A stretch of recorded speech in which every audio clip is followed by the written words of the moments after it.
Oh, to be a fly on the wall when knife with a bat taped to it was written. I think that was just straight up his like... That was just straight up his weapon. Yeah, no, I think I stole that from the original. Yeah, you super did. What if Indus's line where he's like, why does your knife have a bat taped to it? I think that was actually a note given to me by another, like, that. I think Aram read through the script, and he was like, that'd be funny if he said that. I was like, okay. Perfect. No, it got upgraded into a bat made out of knives later. Yeah. It didn't start as that. It started as a bat, like... Fucking edgelord Giovanni at the end. That was great because, like, Giovanni was kind of he was like the Waluigi comedic punching bag of the entire show, like of the entire anime campaign. And then at the end, I was like, we had this big speech where of the GM narration where you walk into Giovanni's final battle against you before he joins the party, and it's just like, you have to admit it, Giovanni looks cool, and the entire party's like, no!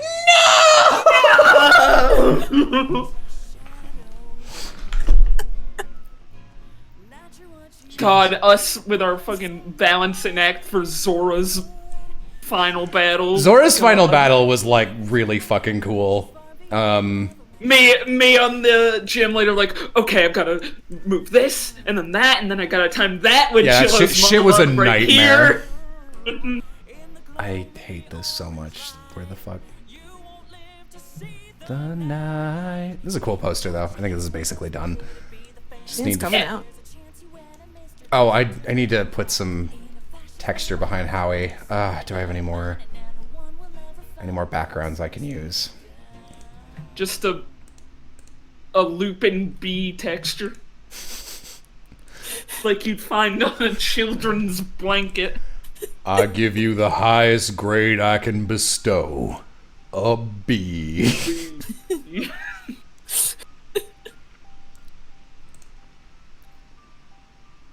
I'm still just endlessly excited to get to actually write Phoenica. I love the entire Neo trio, little girl trio. Like I have a fuck ton of lines that I just keep thinking of exchanges between them and writing them down. Being like, I bet I can pop that in somewhere. God, of course you have a white eye. Great.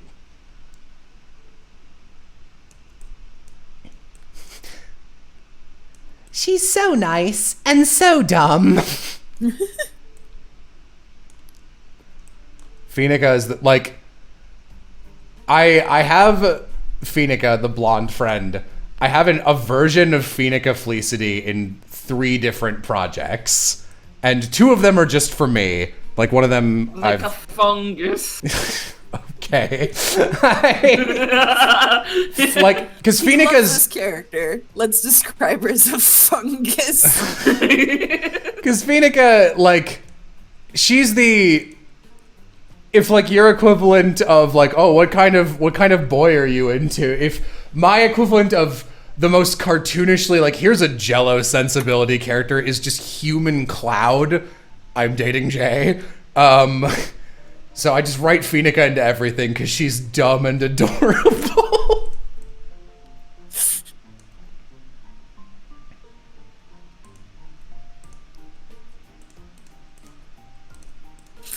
I'll be looking forward to it. Listen, nobody wants season 2. Period. As much as me is a lie, but you know, I'm there. I'm on the sidelines, and I'm like, yeah, I'd be happy. B. What color should you be? Maybe like... Feels weird to have a red next to a red. Let's try like... maybe some kind of yellow. Brick. There's a not character that will not be making it into Epithet or Ace, just Brick Hamshunkle. Brick Hamshunkle is like... Every name you say. Look, it sounds like you're punking me. I could make up a character. We were punking ourselves when we made Brick Hamshunkle. Why can't I fill this in? God damn it. Brick Hamshunkle is like the hardest I've laughed during, I think, all of anime. Oh my god. Me, Jello, and Keen were losing it with every line we did. We got this like stupid flashback where Giovanni learned like not to be a bully or something, and there was another bully, and his name was Brick Hamshunkle, and Giovanni was like, oh, "That's Brick Hamshunkle," and we were like, "All right." While we were making the map, we kept making these jokes like, "This one time, I heard he only eats Shrek-themed ketchup." I heard the reason he doesn't have any eyebrows is because he ate them." Like, just making up weird fucking rumors. If Stink is like, I don't even know how to phrase this. Stink is like the equivalent weird extra child in a different archetype direction as Brick where like Brick Hamshunkle is like, I'm a bully in a 90s cartoon, and Stink is just like, I'm a delinquent, like, I'm a distinquent. Distinquent. Oh my god. Nothing's better than the guy who tried to shame me for putting my selfie in the Epithet erase tag, apropos of nothing. For doing what in the Epithet erase tag? I put my selfie with the Stink shirt, and they were like, not to be rude, but what about this is Epithet erase? The shirt that my character plays. Someone was like, oh, she's wearing a shirt that's worn by one of the extras, and it was like the one I played. I saw that. It's fine. I'll just remember forever. I will just hold a grudge. Oh, no one's better at that than me. You're a casting director. It's your job. Yeah. Oh no. No, Makes me sound terrible. No, but like when you like fucking, you gotta be like, no, not you. Working I have with. to. I have to also hold the good version of grudges, though, where I'm like, this person's amazing, and I'll recommend them till the end of time. Yeah. But also the bad version, where I'm like, this person came into the studio and tried to, I don't know, stab someone in the throat. Don't hire them. I have to remember these things. Don't arrest them, though. Just don't Oh hire man, them. Marissa, you didn't cast Johnny Throat Stabber, did you? Ah, jeez. Marissa, you didn't know about Johnny Throat Stabber? Everyone hires Johnny Throat Stabber once, and then never again. That's all it takes for them to learn the Johnny Throat Stabber lesson. It's a stupid bit, but I like it. That's good. Yeah. Oh, speaking of recommending people, I've mentioned him a couple times. I think I've specifically been like, oh, hey, you should throw him on a casting list, or maybe that was just somebody else. But my buddy Aram, who originated Percy, is thinking of maybe in the next couple years. He's got like enough money saved up that he was like, I might move somewhere and try and go full time into voice acting. So he specifically asked if he could like talk with you about what some good steps for that are. Oh yeah. Aram's a bro. Aram is also like, I have used Aram in my YouTube videos a shameful amount of times. He's been cast too many times. Dude, for sure. I'm always open to give people tips. Cool. Tips. Someone said everyone takes a stab at hiring Johnny Throat Stabber. This is the comedy police. Who's that? It's Savvy! It's Savvy. Oh yeah, if you wanna, here's another. If you wanted a real British voice actor, here's another one. Whoa! hello. Hello. It's me. Hi, my I'm name's Savvy. Marissa. Nice to meet you. It's good to meet you, Marissa. How are you doing today? Oh, great. I've been losing my mind on this stream. I was losing my mind on my stream. Oh yeah, how did that go? I felt really bad because I only remembered you were doing that immediately after I started, and I was like, oops, I hope I don't steal any viewers. It's fine. We had a really good crowd, but more importantly than that, we had the most fucking insane and fun session just ever. Oh, yay. I'm glad to hear that. It got so crazy. Wild magic is a hell of a drug. Oh, man. There's another. Oh, if the God. person who asked how to GM is still here, maybe not relying on wild magic your first couple times is good advice. Oh, yeah, for sure. It's a cheap trick to make weak GMs stronger, but when you're a good GM, it's fun. It is very good. In points, like, Yeah. you know.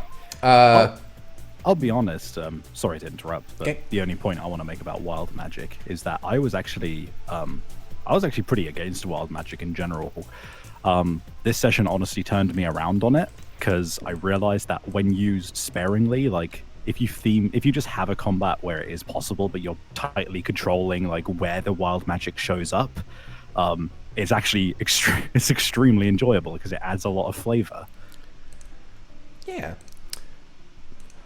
I was just gonna say, you already exchanged names, but Savvy, this is Marissa. She's a cool voice lady. She did the casting direction for Epithet Erased, and among a bunch of other things, she's the casting director for.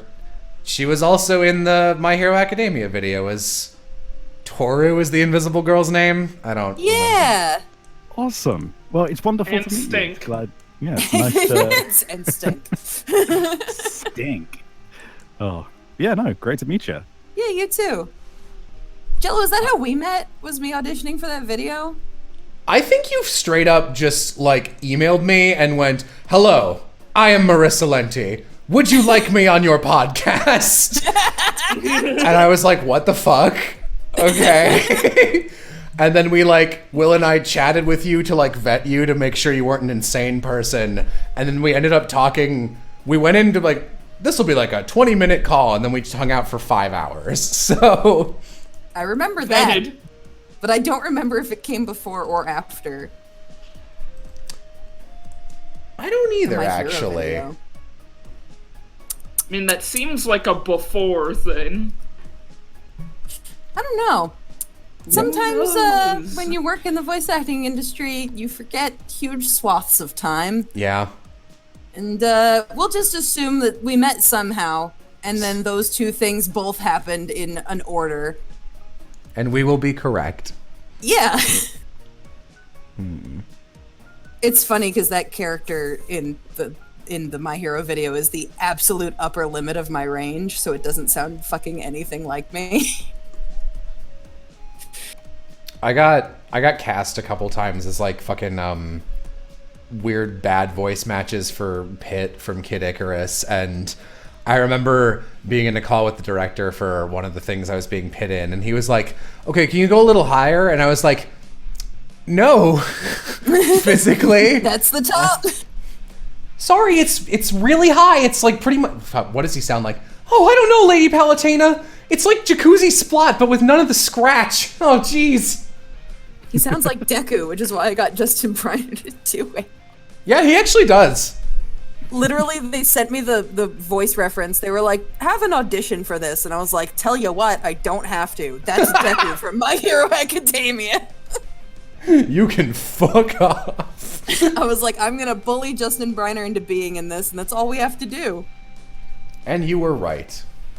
And then they were like, cool, what about Zora? Zora. What about Sora? And I was like, let's... I have mistyped Zora as Sora like Sora. 500 times since starting this project. Zora!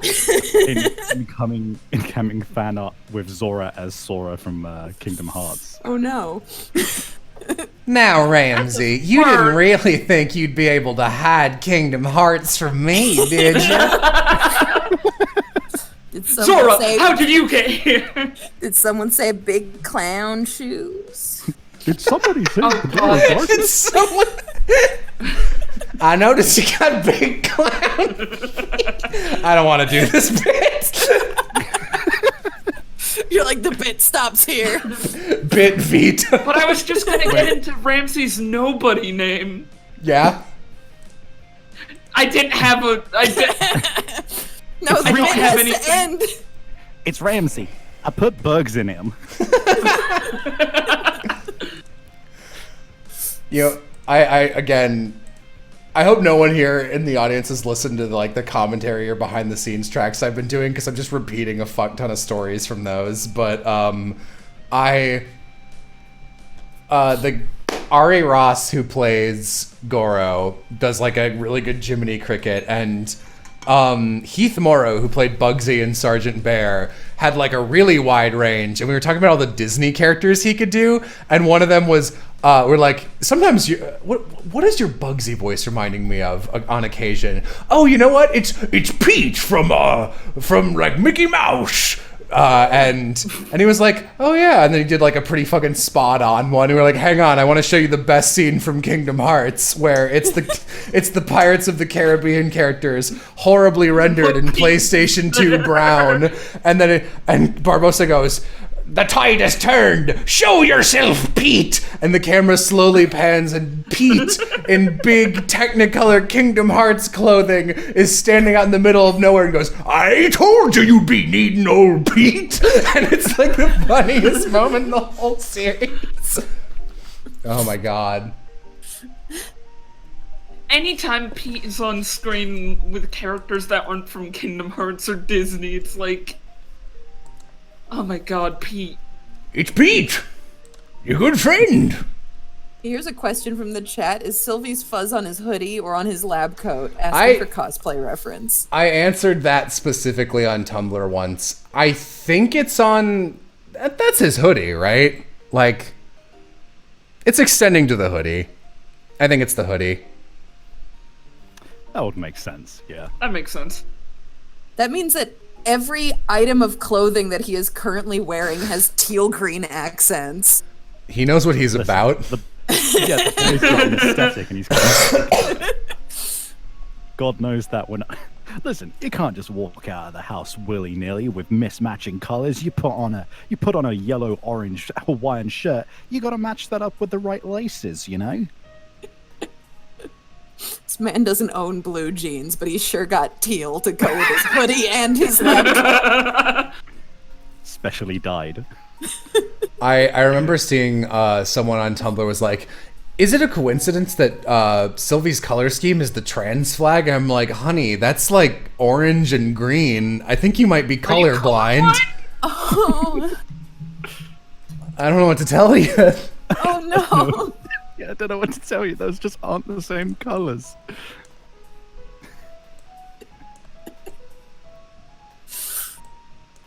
Let's try making this a different color. I think under the title might look... So I'm watching this stream, which I think is delayed from you doing I'm moving slow enough that it's gonna barely matter. There you go. The you know, when it comes to graphic design, it's such a different kettle of fish. For any logos that I've ever had in my games, I've hired this one guy called Kirby, who has like a degree in it or is studying it, and he does phenomenal work. And whenever I see it, I'm like, yep, I couldn't have made something half as good. Glad I paid you. You know, I went to college for graphic design for the whole time, and I'm still bad at this, and I still pumped out the Epithet erased logo and was like, that's fine. In fairness, I had a lot going on. And like my degree is also not in my job. What's your degree? Fine. My degree is in costume design. Huh. Bro. Oh boy, that's really cool and creative, and I like that. Want to take a guess at what my degree is? I mean, I know, so. You know it, but mine is in biological sciences, and I'm currently doing part-time office work and freelance artist work. Oh, what? That's so much cooler. Thank you. But you've got some dope stuff going on if you're doing casting and such. Well, sure, but like I went to college for seamstressing, and then 2 years in, I was like, "Whoops, I hate this." Time to be an actor. Just a secretary for the government. I can't see you as like the person making the costume, but like weirdly, I can see you in like 50 years as like a dame of Broadway or whoever. You're not like an actress, but you like walk in with one of those big French cigarette holders and you poof in with a Cruella coat. de Vil coat and look at someone. It's just like, terrible! You kick it out of their hands. I'm so Nobody good at knows who fashion, you that's why I are, don't have but to you do come it in anymore. like that, so you just gotta like roll with it. I was a seamstress for a decade. I believe you. I just I don't know. For like when I try and picture like a cartoon future where that's like still the thing you do, I have a hard time picturing it, but I can see you being in charge of the seamstresses. But like I'm not glad. first I don't know why, but it's in a very like Devil Wears Prada villain kind of energy though. I need that energy in my life. I have the energy where people will pull someone aside after I've hung out in a group of 5 and be like, "Does Marissa hate me?" Me They'll too. be like, "No, Oh, why do you man. think that?" And they're like, "She looked like she wanted to kill me the entire time." And they're like, "That's because she's from New York. You're fine." I am the same. This one time in high school, I was hanging out with a bunch of friends, and one of them like kind of jokingly semi-hesitant, like, and this has been my friend for like 3 years, and they were like, "Yeah, the first time we hung out, I thought you hated me," and then universally, no time whatsoever between them saying that and the next thing, every single other person in the room went, yeah, like an entire chorus of people, and I was like, wow. Batting 1,000 for that. Oops. Nothing will ever be better than the person who asked, "Is Marissa part of the mafia?" Because I'm Italian. Oh, hey. Me too. Oh yeah, you too? Oh man, Yeah. Savvy, wanna speaking of the mafia, wanna tell her the fun thing about your distant relative? Oh yeah. So fun thing about my family is that it's to a point where it's so Italian and so large that whenever we have full family meals, you'd think like, wow, they look like the mafia. However, my ancestor, he's the complete opposite. He was a judge who was famous for being uncompromising when it came to prosecuting the mafia, to a point where when one of their bosses was on trial, they decided, hey, fuck this guy. And then they went, hey, so there's this bridge on the way to the trial, right? Let's just load that shit with so much C4 that it registers on the Richter scale. And then they did that. And they blew him up so hard that it registered on the Richter scale. He told us that, and I looked up his uncle, and not only does his uncle have a Wikipedia article, his death has a Wikipedia article. Ooh. It's not an uncle, it's Yeah, it's like bit a far back from that, but yeah. yeah. Double Wikipedia article. Oh, but yeah, no, it was wild when I found out about that. Best thing I have is a great uncle Guido who would carry a roll of $20 bills in his coat, which was a lot for the time. Like ice cream costs like a dime, so he would hand my father a $20 bill and be like, "Go buy yourself some ice cream." And he's like, "What do I do with the rest of this?" And he's like, "I don't care." And he would help guys get from Italy to America by marrying them to American women. But he thought it was funny to just pick out a woman that he thought was unattractive and be like, "You're gonna marry her. Congratulations." And that's how he got his kicks. He sounds like a character in an actual show. That's I amazing. know. I heard this story. My dad tells me this story. My dad is not like, he'll tell a joke every 5 years, my dad. And so I'm just like, I can't tell if this is a joke or not. And he's like, "I'm dead serious." And I'm like, I don't know if I believe you. Oh my I don't know if I want to believe you. I'm your Uncle Guido. I'm gonna marry you to an ugly dame. Get you over in America. My coolest relative is I have a blind great uncle who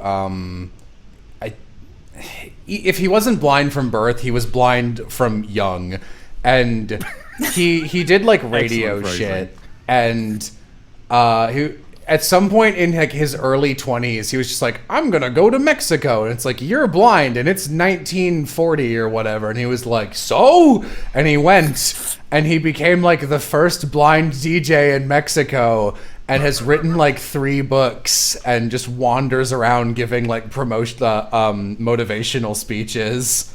That's so cool. He's also like 6'6". Holy shit. We got like a family genetics thing done, but it was specifically called from this company called My Italian Family, which not only will they tell you your genetic makeup, but they will also go to the Italian village that your family is from and take pictures and be like, this is probably the corner store where your ancestors would buy whatever, and this is probably the church they got married and baptized in. And there was a note on one of the pages that was like, this person isn't related to you, but they are the godfather of a couple of your ancestors. And his name is Arcangelo Lupo. That's... Well, don't say that in my stream. You're going to summon him. Say it 3 times while looking in the bathroom mirror and you summon Archangelo. And not only was that his name, but he was named a maestro in the town, which is like, means he did like charity work or something that got him that designation. And I was like, Maestro Arcangelo Lupo. Exactly. I'm like, there is no cooler name on the face of this earth than Maestro Arcangelo Lupo. Oh my god. Pretty fucking good. Another thing I literally just did on the commentary tracks, but since I was reminded of this because of Arcangelo Lupo, I had a friend, and this is who Zora is named after, which will become very obvious, because I knew that I wanted Zora's name to be Zora because I was just looking up like what names mean dawn in what languages, and Zora is a cool name. And I was like, okay, what's her last name? Well, I had a friend in high school who went by Teddy, and she was like something Eastern European. And she was like, we were talking about our full names and middle names. She was like, well, yeah, I go by Teddy, but that's not my real name. I'm like, what's your real name? Like, she goes, okay, it's, my full name is Theodora Zora Salazar. I'm like, ooh, spicy. So I guess I didn't think of this, but I guess I've just ruined her Google searching her own name forever now. But only if she includes her middle name. Her middle name. That's not likely. It's fine. Joke's on you, Ramsey. I'm not Zora anymore. I'm Theodora. I'm Theodora. You can't stop me now, Ramsey. What? I was never you're after me. See ya, sucker! I don't understand. What just happened? Am I dead? Am I having an aneurysm? Am I having an aneurysm? That's just how Will talks. God. Will is very funny. Is very funny. Yeah, this looks like a movie poster. It does. I cannot wait to frame this.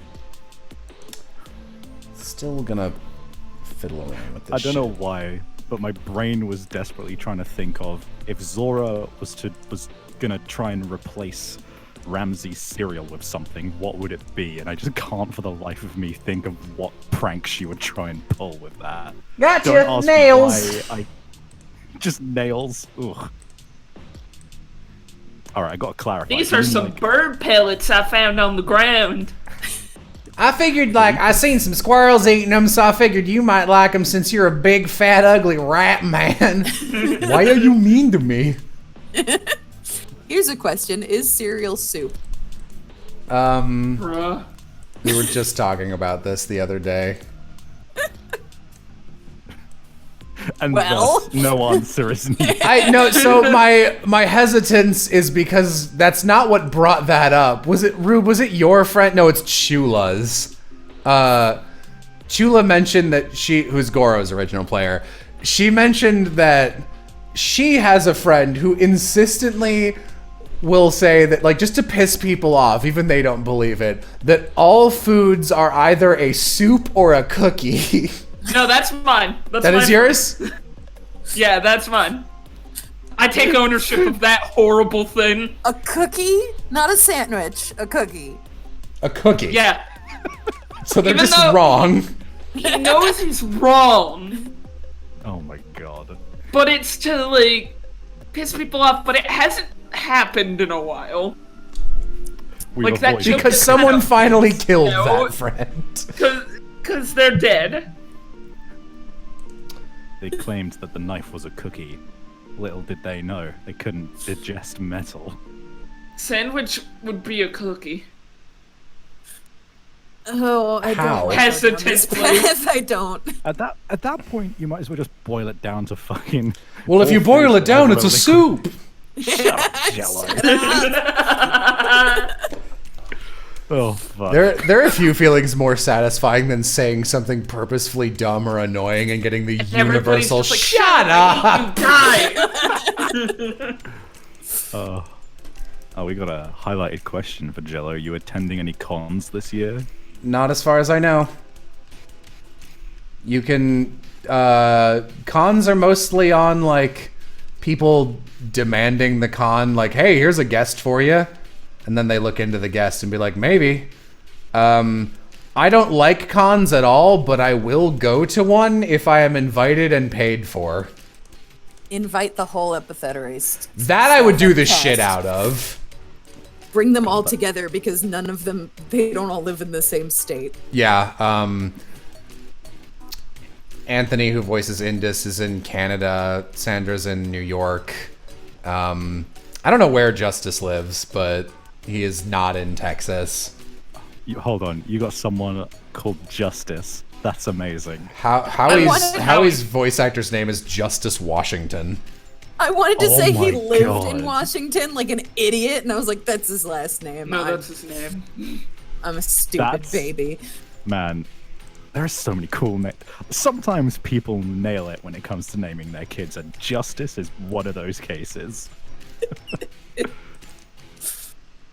Give Mrs. Washington a gold star. I specifically remember when because one of the things that I annoyed Marissa with when we were casting was I was like, I would like race accurate casting. Only give me like the black actors first for such and such characters, and you did. And I remember getting like the 5 or 6 people for Howie, and I was going through their names, and I got to Justice. I was like, well, Justice Washington is about the blackest name I can imagine, so we did a good job. That's not why I cast him. But Ooh. I will put a asterisk on that I'm always up for race accurate casting because I think Yeah, I did not- representation in voiceover is very important. yes, I said that with like disdain because we were talking about how many times I fucked you over on the casting earlier, not for any other Yeah. reason. But that's separate from I know. separately you bothered me a lot. Separately, I hate you. In that case, we are of one mind. It was like a thing where you were like, we could probably cast a white actress as Molly because she's mixed, and I was like, no, you cannot. You cannot. And then you got Danny Chambers, who is great. It was perfect. Yes. I think, yeah, when I heard it's like, oh yeah, we got Chisei from Ancient Margus Bride, Danny Chambers, I was like, hot damn, Jello, that's fucking rad. And yes, I am biased because I like Elias a lot. It's so interesting to me whenever you mention any actor, someone's gonna be like, oh my god, they were also blank from blank, and it's never the same character. Everyone has their own biases, and I'm like, sure, yeah, if you're impressed by that, slap it up there. Slap it up there with a mighty Zeus. And she is, I mean, she's a great talent. So everything I've heard her in, is excellent. But the stuff that people will mention being like, they were also this, I'll be like, man, Sure. yeah. Yeah, Yeah, she was. I admittedly knew like almost 0 of the people we cast for Epithet. That means that you weren't just doing it for clout. You Yeah. heard their true talents and placed them accordingly. You didn't pee on a pillow for clout.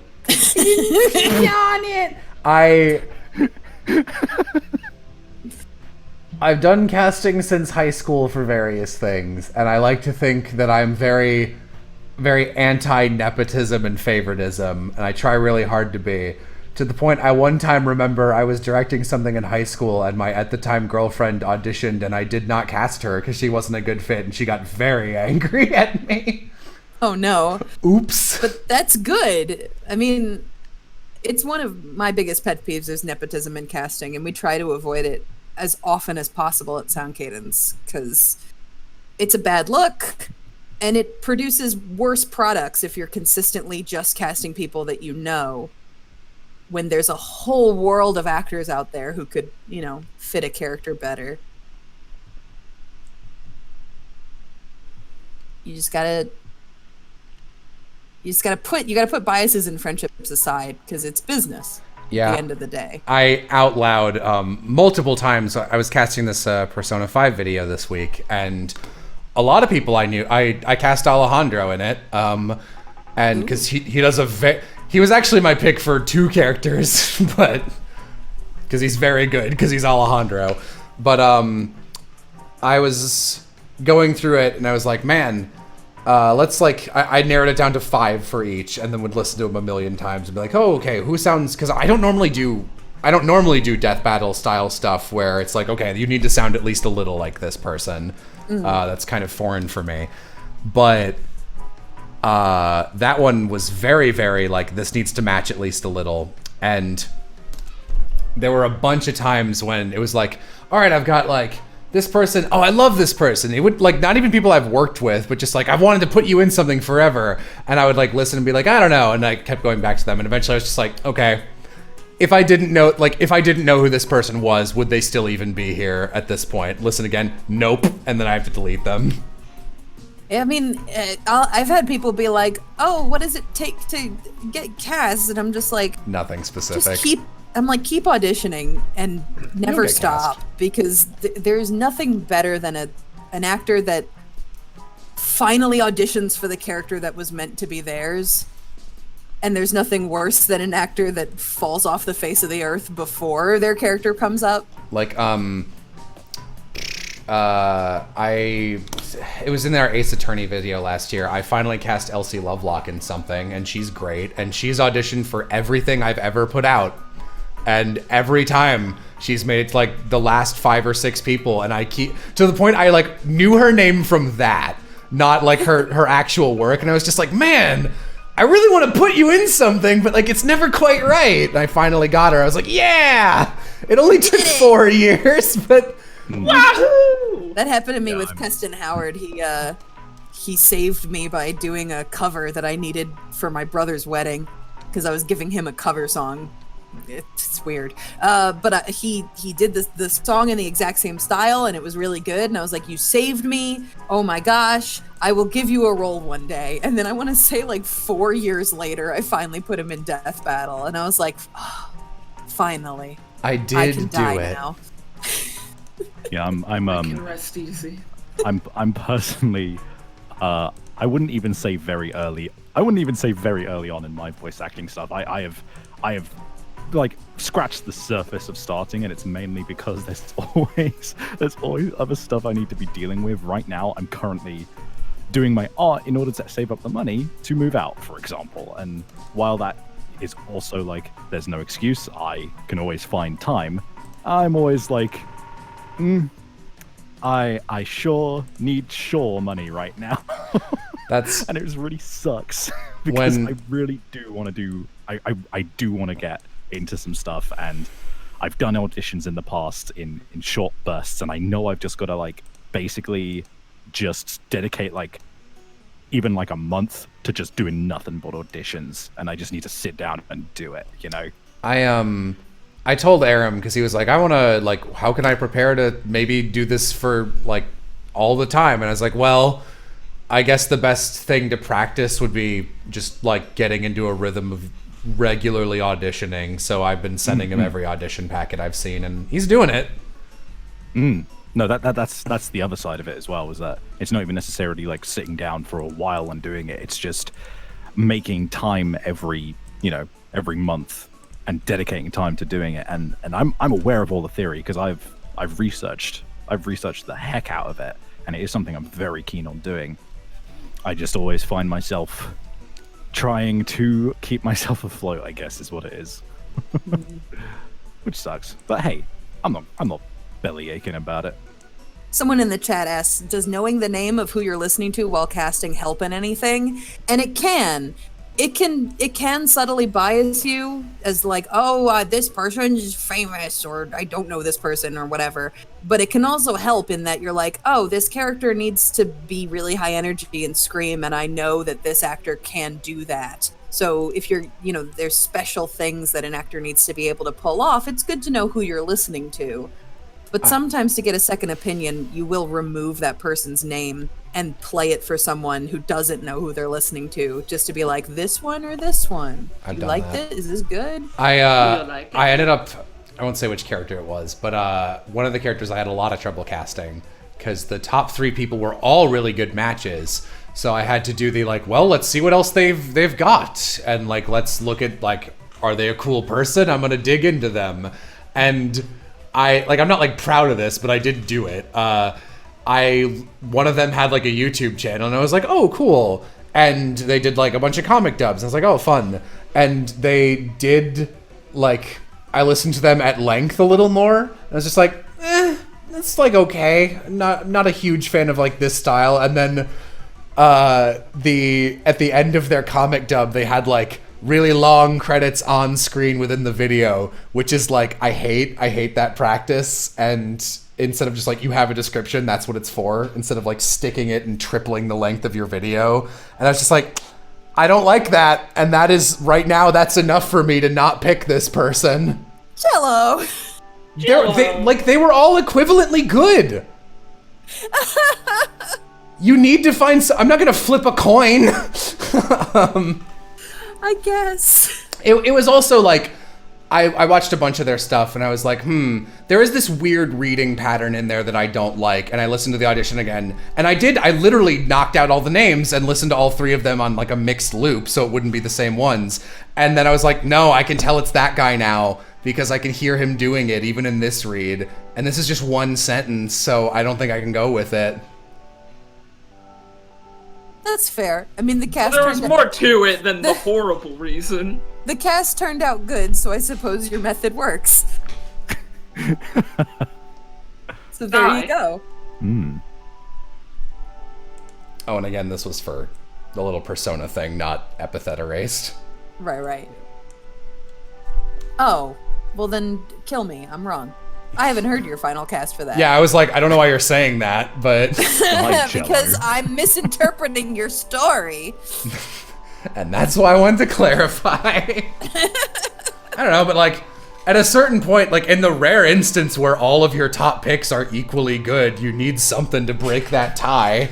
And if it's I'll usually play them against the person they're gonna be talking to the most in the show and be like, do they sound good together? This one's in isolation. Oh, then kill me. All right, this is okay. This is okay-ish. I think. All right, you know what? This might solve this problem. Oh, Jello. Do you know what we need to get back to? I just remembered. Ace Attorney, Golden Kamui. Yes, Golden Kamui. Oh. I'm around. Just hit up. I think Civ's the difficult one to schedule right now. I'll hit you both up at some point. We've also got a certain show to catch up on, although that's not necessarily a priority. Oh, you know who casts that show? Ruby. Oh, it's me. Ruby is one of those ones where I Watch always your enjoy. steps. No. I'm gonna say I always enjoy watching it, and every season it seems to be for different reasons. The voice acting work though is in season 1 it was well, I think correct me if I'm wrong. Season 1 was a lot of in-house stuff from Rooster Teeth, right? Yeah, they're mostly Rooster Teeth employees plus some cosplayers because Monty loved cosplayers. Yeah, and then it was, as the show progressed, it became clear that it got a casting director. Well, I think what the producer said to me when he brought me on was he was like, we're out of actors in Austin. We need Dallas. And I was like, I got you. I'm That's what I'm Dallas. good at. I'm Dallas. Well, you did well. I can say that much. Thanks. Oh man. Marissa, you know what I did the other day? Because I was digging through my own Patreon. I have all of the episodes of my shitty old abridged series for Baccano up there, buried very far deep in the earliest posts. And I was like, I'll watch these over. And I was going through just like, man, even the later episodes are so much worse acting than I thought they were on my end. So I just spent an entire day like Pete repeating the entire episodes like, no, this is what that voice should have sounded like, and doing it again for nobody, just for me. So bad. I think you're really hypercritical of your own work. No, I am, but like, goddamn. It's so, the difference is, like, there are some jokes. You can't admit to being hypercritical. I just say, did. But I'm also impartial. No, okay, here. So, like, it definitely gets better as it goes, but what I was like surprised by is, to my memory before I watched it recently, I was like, oh yeah, I was pretty bad until like episode 5 or 6. Then I kind of figured out how to like act and direct myself at the same time. And then I got to the later episodes where like Aram and my sister and my friend Chula and Will were doing extra voices. I was like, oh well, like they're actually acting. And then it would like go to me and I'd be like, reading a piece of paper. And I'd be like, oh man, ooh, uh-oh. You say so. I've not seen. Don't. Maybe I should. I don't want you to, honestly. Someone in the chat is pointing out they want to know if Percy's badge is colored properly. That's a good question. We actually swapped its coloring multiple times because we're idiots. Let me see. They're just trying to be helpful, so I'm pointing it out. I It's appreciate fine. that. It's different rank badges. Why not? Let's find out what she got here. Fuck it. Let's grab my favorite. Sweet jazz police. Shoot you in the face. Love this awful I have George 2 copies Costanza of that. face. In case I lose. Oh yeah, it is a little wrong. Look at that. The chat is here to help. That really is a George Costanza. It literally is. That was the reference. Where are her eyebrows? They needed to be separate. We had to move them. The coolest thing to be is an upright citizen. That's why she's got the face, because her eyebrows are just doing their own thing. My epithet allows my eyebrows to fly off at will and attack people who they deem to be. Percy's eyebrows died on the way back to their home planet. Percy in the same pose as George Costanza as well, but the bat is her eyebrows. Ugh. It took a second for my brain to even like mock up what that looked like.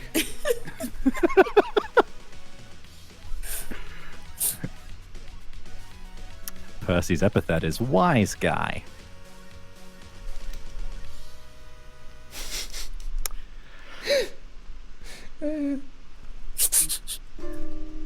Do any other, someone in the chat is asking, do any other characters, well, this isn't what they asked, but this is what I think they're getting at. Do any other characters have specific parts of their sprite that had to be on a different layer? Yeah, a couple times I think. More often we would have it attached to them from the start and then go, they have to throw it. We gotta rip it off and redraw it. Giovanni has a lot of alts with and without his stupid bat. Zora's guns were a pain in the ass.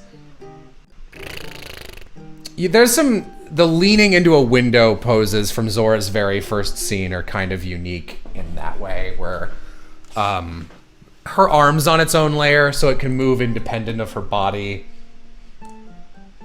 You get the idea. This is Animal Crossing remake. Oh, Yes. just real quickly, because I think even I can answer this question. Sable J, the fonts, they aren't under lock and key. They are just separate commercial products, which Jello can't redistribute. I'm not allowed to because- sell these fonts. I don't own them. Yeah, You But can you buy can them. buy you can buy them. They are called Swung Note and ticking clock noise in my brain. Whatever the title font is called. You're welcome. Great Q&A, Jello. It's on my Patreon. Like, I have links to them.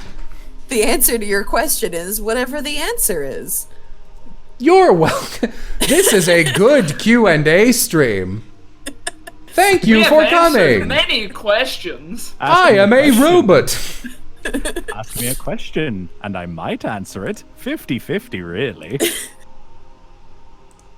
I did say that when advertising this. I was like, I don't know. Because I knew that I wouldn't be able to pay attention. I feel like I was spoke around. I feel like I was getting dangerously close to quaint children's book reader there when I was doing that voice. You're always dangerously close to that. You're British. That's like half the fucking... Kipper. Kipper went down to the river and got himself a pail of water. Tiger! There's something Chat in the says- water! The other one's Starbright Moonlight. Yes, you're correct. Starbright Moonlight. There it is. It was a body in the water. Looked like it was time to call the police. Wait a minute, Kipper. Don't call the police, said Tiger, Kipper's friend. Why not, Tiger? Kipper noticed that Tiger was hiding a knife behind his back. Tiger, what have you got there? What? Behind your back. But it was too late. In a matter of seconds, he was set upon by what he thought was his friend. Has anyone seen Kipper? Or am I just like firing blanks in a void? I don't know what the hell you're talking about. I've heard you reference it, but I haven't seen it myself. Yeah, I've exclusively heard you reference it in bits where we are child. Come on, now. one person in chat, back me up. Alright, one person Someone remembers. says I remember Kipper. Yep, Okay. yep, you've got a couple. Okay. So, Kipper slapped. Slapped. It very much by no definition slapped. Comment ghost written by you. I'm sorry. Yo, Kipper slapped. Someone looking at a child show that has that voice and going, "Oh, that shit slaps." Yo, this slaps. It's like a gif of a guy dancing, going really hard, and then it's just like... Kipper is like the children's television equivalent of like Animal Crossing. That's. It's Why they get me so much? Okay. Kipper I'm good. Kipper's great. It's just like a bunch of dogs in this like white void, and they'll walk through the void and like find an object and point at it and have a pleasant time. And I marathoned a bunch of episodes with my sister, and we had an ongoing joke that like there were like it started out as just like there's some like I think Kipper has some homoerotic undertones between Kipper and Tiger. And then like it got like a little too on the nose to the point where we were like, wait. Because like in a quintessentially like I'm sure this is a British thing, maybe kind of episode, we watched like one episode because like the first one we started doing that was they were like having a water fight with each other, but all the water is stylized as white, so they're like shooting these hoses. You get the idea. No. And then the next episode, because like obviously that's just us being shitters, and then the next episode is just like, what are you doing, Tiger? Oh, Kipper, I'm playing ball smack or some British thing. And he's like, what's ball smack? You find one of these nuts in the woods, put it on a string, and smack it against each other until one of them breaks. I'd like to smack balls with you. Sorry, what's it called? Oh, that real thing. Someone watching that episode. Oh, this shit slaps. I'm not fucking with you. Conkers are a thing. Conkers. See, I knew it was a real thing, but like they only called it conkers like once, and then for the rest of it was just like, slap my nuts. It's just nuts. Yeah, because it's literal, like it's nuts you find in the woods, but like You see why we were like, wait, hang on. Well, my nuts, Skipper. Oh, my nut broke. My nuts fucking slap, Kipper. I played Conkers with Arnold, but Arnold's nuts were too hard for me. So obviously, Chat says, glad you guys are having fun. Yeah, welcome to our Epithet race QnA.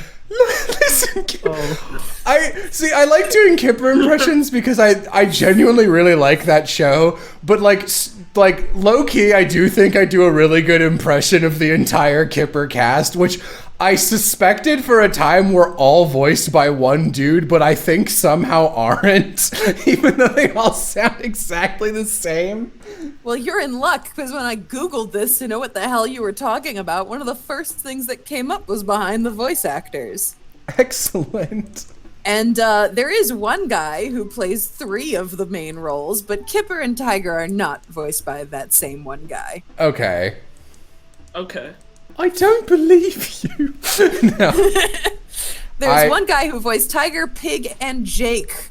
Whoever the hell those I don't know who the fuck characters are. Jake is. I know Pig. He's a dog. I don't know. Pig is a pig, unsurprisingly. But Shaking it all wrong.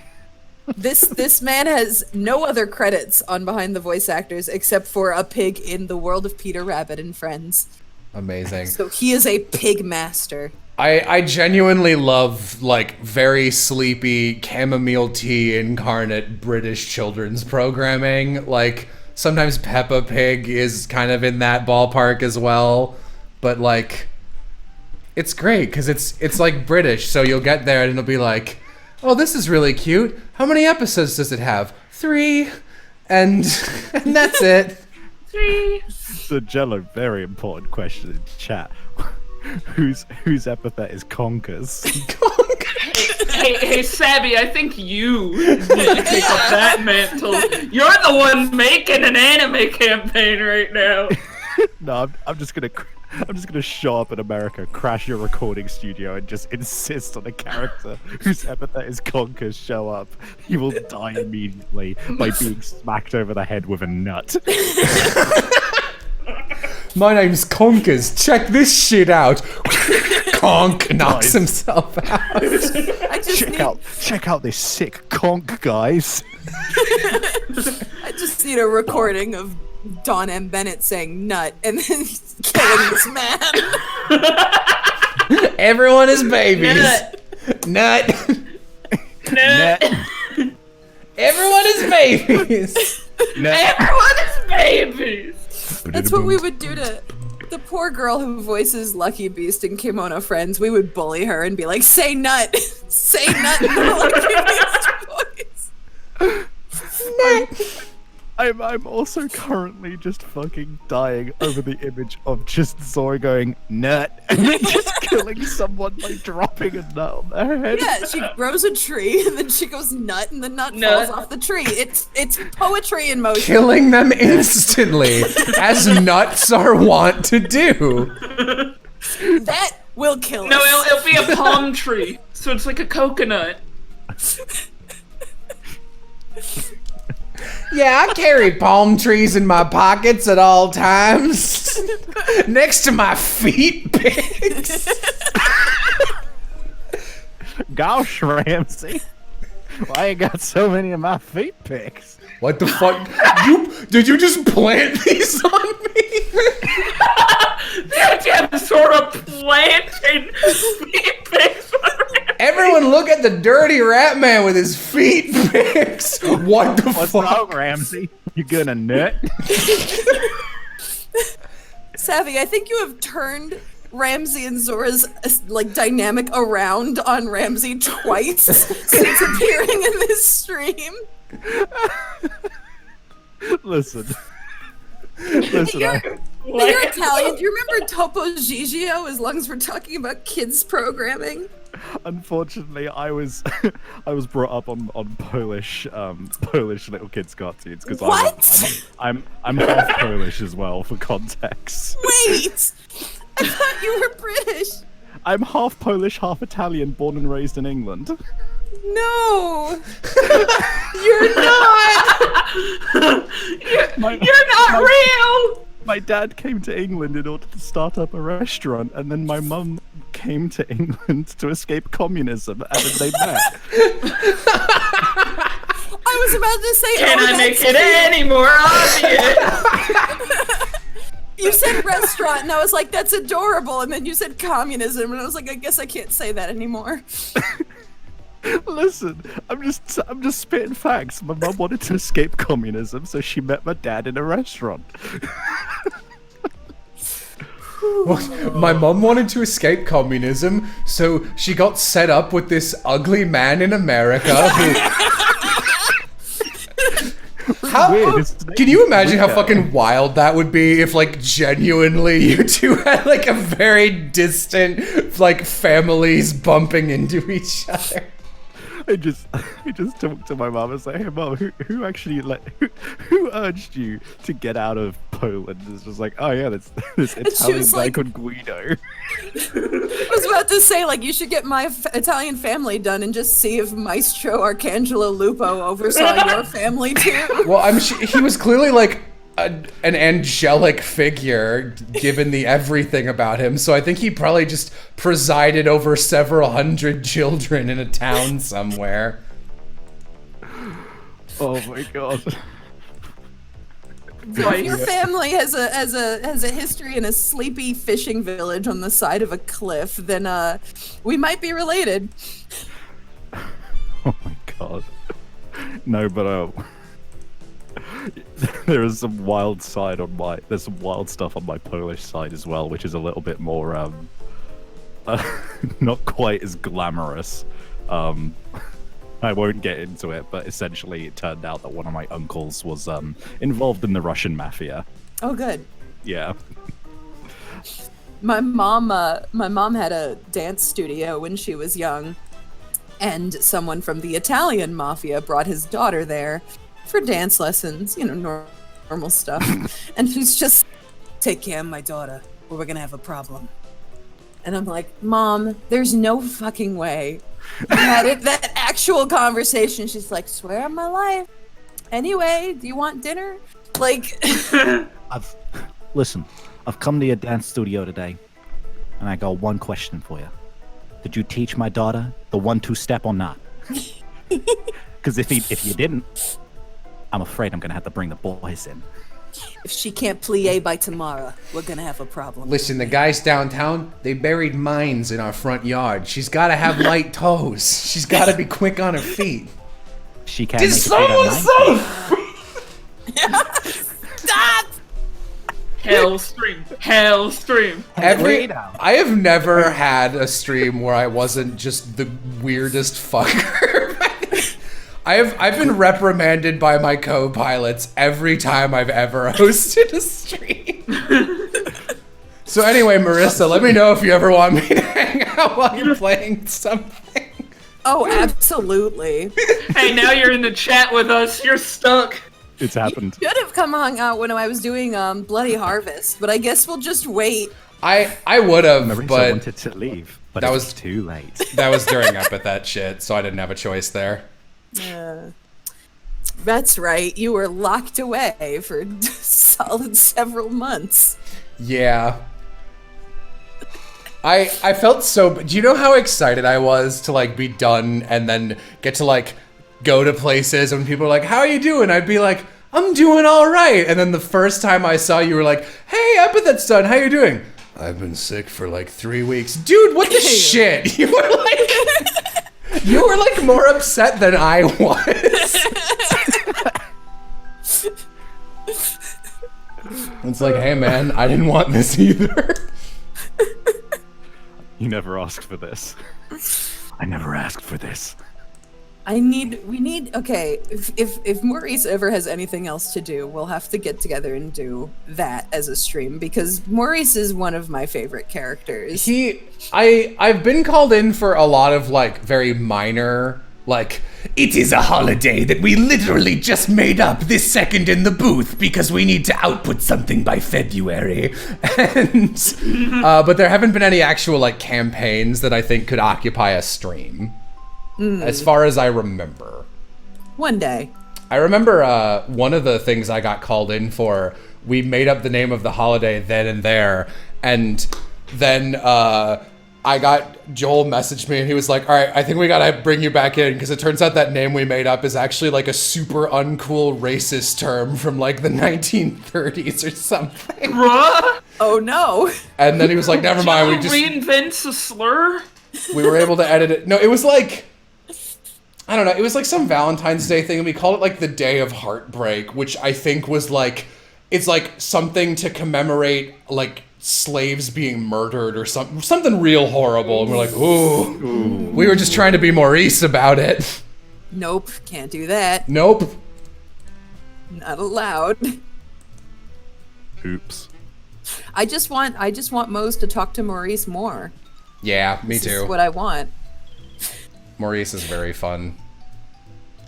If there's anything I love, it's hearing Joel McDonald describe other characters to me and being like, this is who voices them and here's what it's like. And him just being like, anyway, this is a dinosaur played by Brendan. And I was like, perfect.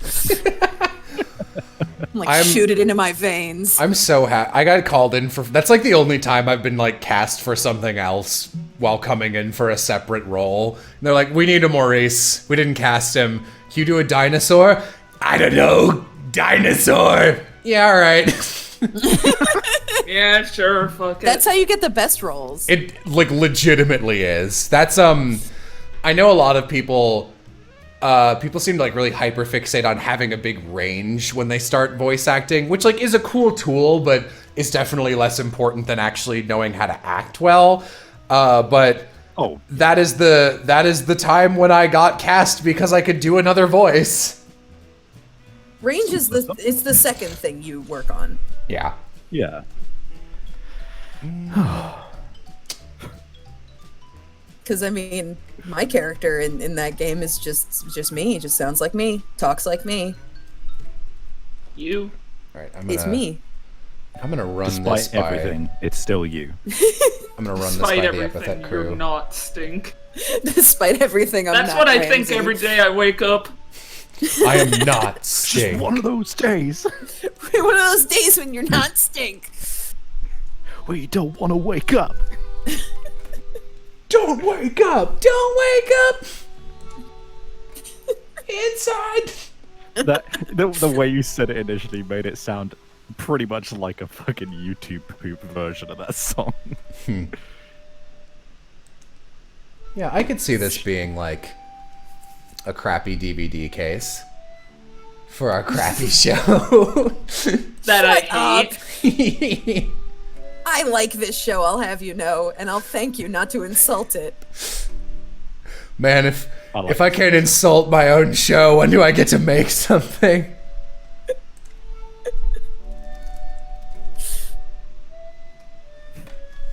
Shout outs to that one person on YouTube who made a legitimately actually funny YouTube poop of Epithet Erased. Yeah, I can do. I can't remember what my favorite bit was. It's like, that's right, I can make soup. Is that soup related or nope? That, and then the one that still makes me laugh every time is, I don't even remember what the build-up is, but like Giovanni like makes a bunch of, it's like, beat. Are you Giovanni? No! And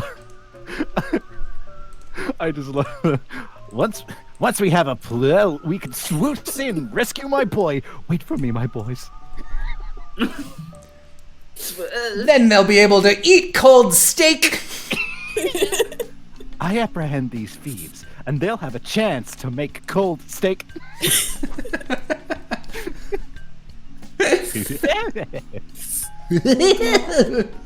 Jesus Christ. In parentheses, Kyle noises. Kyle noises.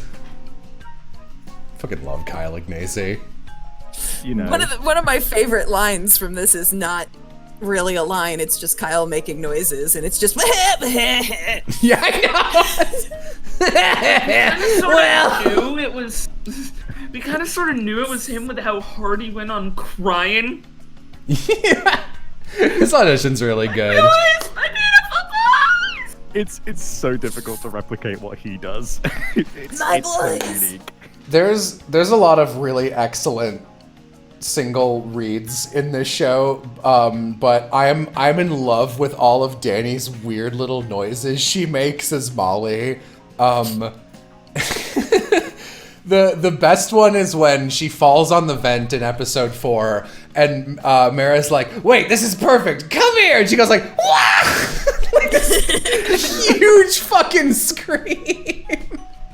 I think my favorite is her panicking when being thrown a gun. That was.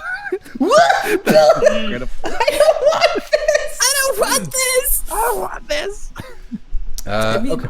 that was her strength on Kimono Friends too, is she would just throw stuff out and be like, actually, put it in the show. Okay, so I'm at an impasse here because, on one hand, I really like up close how this like dark sclera highlighted pink iris Giovanni looks on its own. I think it looks cool. But like zoomed out, if you're looking at the poster as a whole, I like it a lot better when you can just see the whites of his eyes. Well, you have to consider that this is going to be blown up quite a bit. Yeah, but like not like that much. I guess it's pretty big. It's 2x3, but It's going to be big enough that if you like a detail up close, people will be able to see it. still thinking about it. I can't believe I majored in graphic design. I'm the most indecisive motherfucker about every little change. I must have been the worst to work under for this entire project. Woof. People are pointing out in chat that having white sclera probably makes more sense considering it's what you've done with Zora. Yeah, I did try and like make Zora's match Giovanni, and I literally couldn't do it. So Also, somebody's asking for the link to the YouTube poop in chat. Should I just chuck that in there? yeah, I don't know what it is offhand. So yeah. Fuck it. Are you He would be the Giovanni? only person with shaded eyes. Because I'm dark and cool. These are my contact lenses. Edgy boy. Edgy boy. Edgy boy. They're sunglasses lenses. They go darker when it's lighter. Just so I'm edgier even in sunlight. Are you Giovanni? Oh, it's okay. It's this layer. Oh, all right. Oh Important question: Ooh. does Stink have an epithet? no. Spoilers. He Spoilers. also doesn't raise his hand when Mara asks who has epithets, so that's fair in the point. show. Your options are either he doesn't have one or he's being a shit and just not raising his hand. So Which- you just gotta look Which like Easter eggs in the I think that if Stink had an epithet, he would very much want to like maybe not even brag about it, but just be like, "Oh, anything I can connect to on this tour, me, attention." Yeah. I think he would say. If anything, he'd like raise his hand and be like, "I don't." Looks at Stink shirt. Yep, lines up. Certainly not me.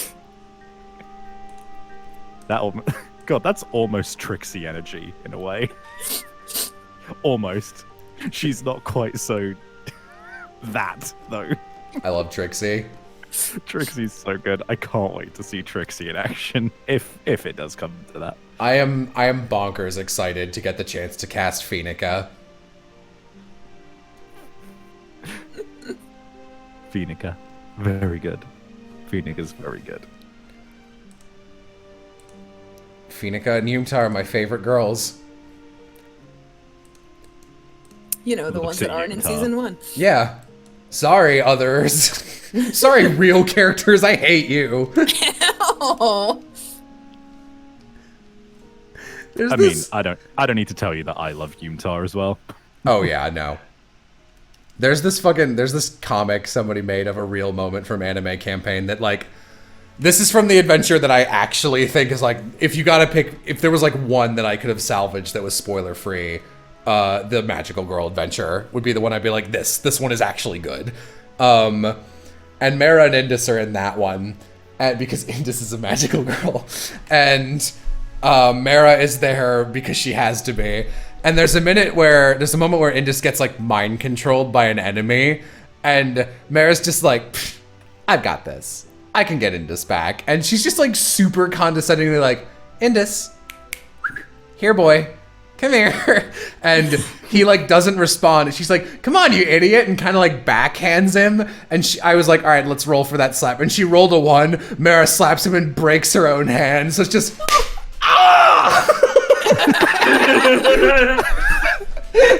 Just visceral.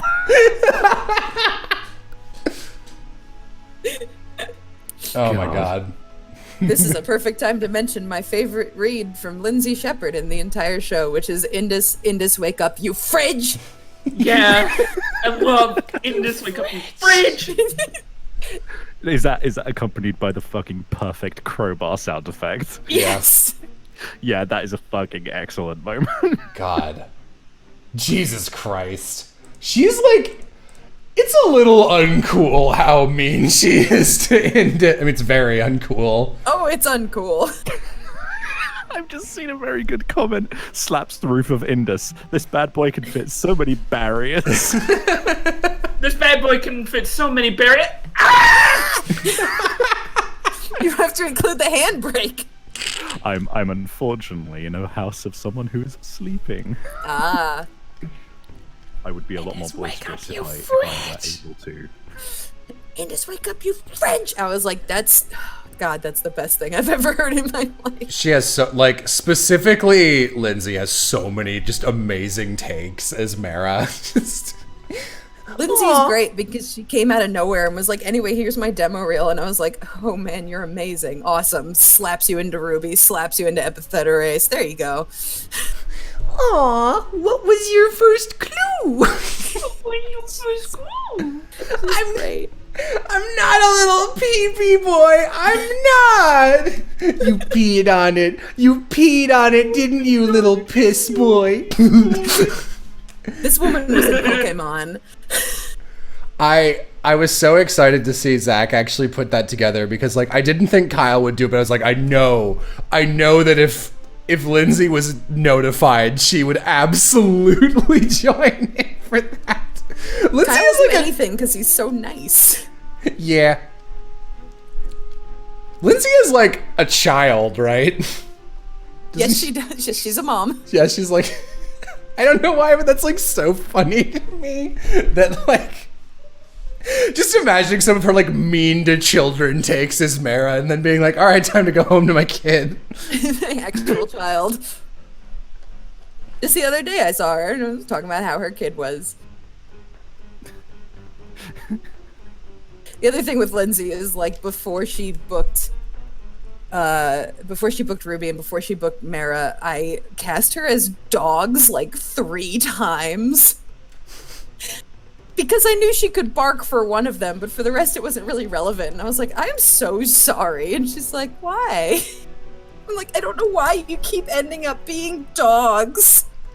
I miss, I used to have this old,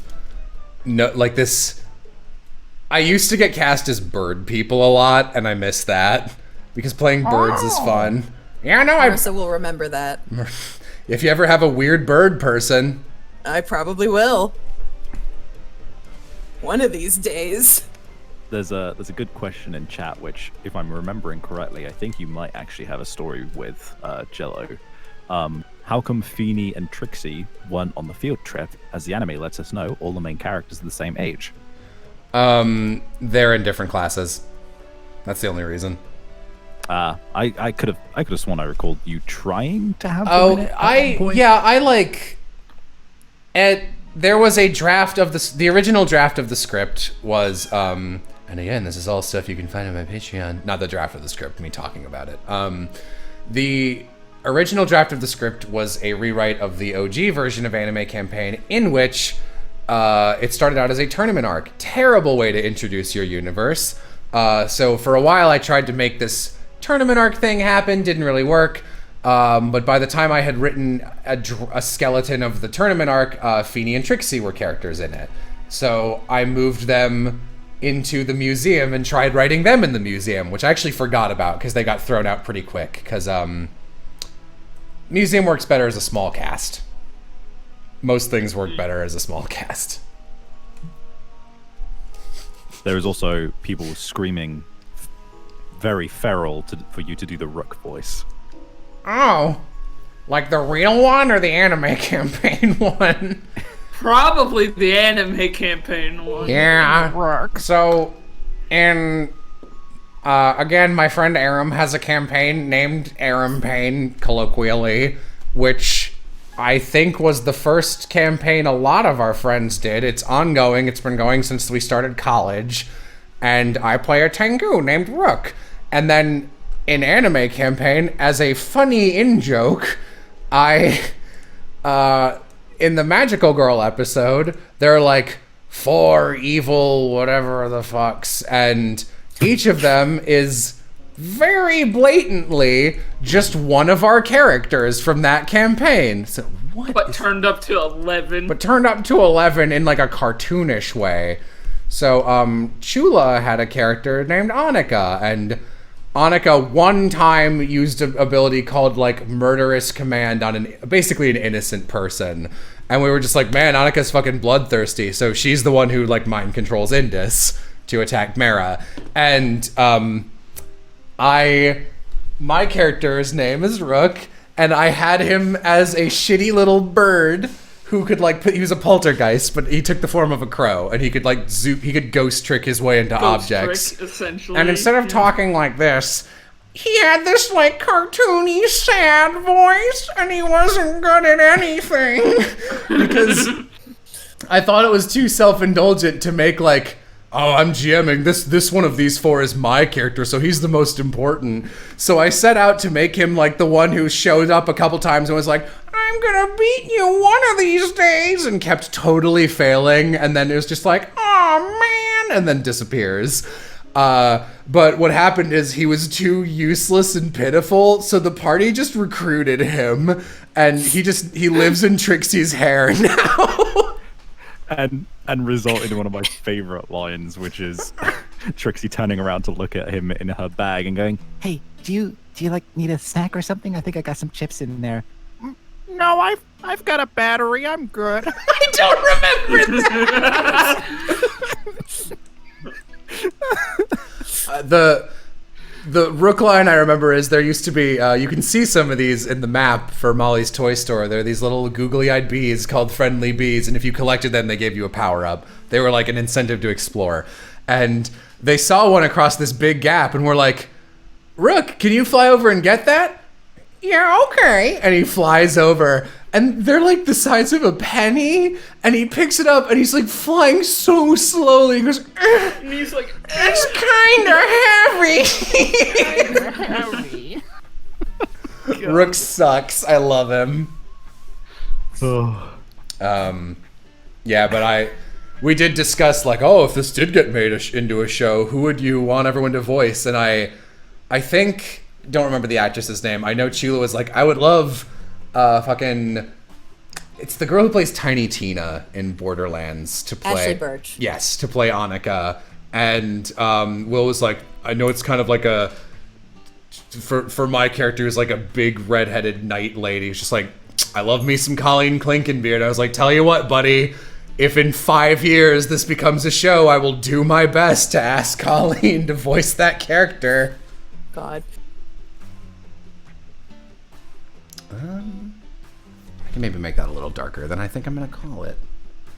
Whoa. What? You okay? Whoa. You're almost there. You're almost there. You want this pine cone to celebrate? His pine cone. The height of comedy. Pined cones, the most nutritious of all materials. Are you telling me you've Oh, never metal stepped on pine tiny cone? No. Yeah, I've dude, just never. fucking eat it. I Put it in will. your mouth hole, idiot. eat the pine cone. I will eat this pine cone in my own time. This isn't a spoiler, and I I don't know if we'll get another season. I don't know if we'll get get a chance to actually do this joke, but I want Stink to appear one time every season at least. And I already told you this, but I like this bit where they might end up going to a prison, and I really want look, they're gonna try and break in past the guards, and I really want Phoenica to be like, Yes, I need to disguise myself as a prisoner so I look like I belong here. I'm far too rich right now. and she walks up and is covered in stink lines, and people are like, Feeny, what the hell? What did you do? Oh, I just rolled around in the stink pile for a little while. The what? You know, the prison stink pile. What are you talking about? And the warden's like, no, it's true, we have a stink pile. And the camera pans over and there's this cartoon pile of garbage. And Stink is there and he just goes, I live here! And the camera cuts away. Nobody addresses it. You told me this and I was like, perfect. I'm an enormous, my favorite type of comedy is ridiculous thing happens and nobody acknowledges it. Absolutely. That, and I am my biggest easiest way to get a laugh from me always without fail is here is a character who is eating a fucking object that you shouldn't eat. Or you shouldn't be able to eat very casually, just bites into it, chomp, that. Literally every time it happens. I always think it's funny. Is that why there's two separate eating a thing you shouldn't eat jokes? There would be more. If I'd come up with more, there would have been more. Ramsey, what are you doing with my feet pics? No! What do you mean nobody will acknowledge Stink is homeless? He has a home. He lives in the stink pile. Stink pile. It even has his name on it. He's like a beaver. If I don't pile up enough stink before cleaning season, I won't survive the next year. I gotta go out and find some stink trees to bite down. Stink trees. They're very rare. Rube, were you there when we were doing that will not survive the winter bit, or was that someone else? That might have been Civ. I think it was Civ. I don't remember. You would I remember. think not. I would remember. They're weak. They will not survive the winter. It's just I think it was we were playing Overwatch. I was playing with Yam and Civ, and I was getting really infuriated by all of the insanely dumb people on my team I was trying to heal. So I was just meanly commentating at them, not over voice or anything. They couldn't hear me, but I was just doing a David Attenborough, the Moira is not healing anybody. It's blah blah blah blah blah blah blah, and every single bit ended with, if this continues, they will not survive the winter.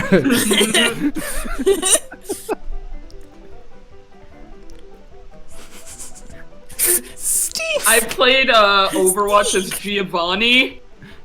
Oh my god. Back when it first came out, and I was obsessed with playing as Hanzo and saying, yeah, I got the best solo reflex in the game. I remember that. It was Giovanni, Gets no kills. What does that even mean?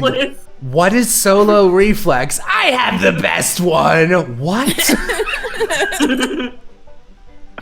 On a scale of 1 to 10, I've got 10 solo reflex, maybe even 11. You were gonna say, on a scale of 1 to 10, I've got solo reflex. The fuck are you talking about? I'm never gonna recover from the fucking the fact that Giovanni went from Giovanni fucking Potage to what is essentially the huge, lovable, everyone fucking adores him character.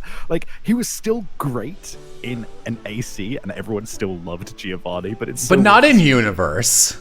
Yeah, everyone just thought he was a loser in universe. So to see him to go to this kind of actually a cool dude who is in touch with people, that's so strange.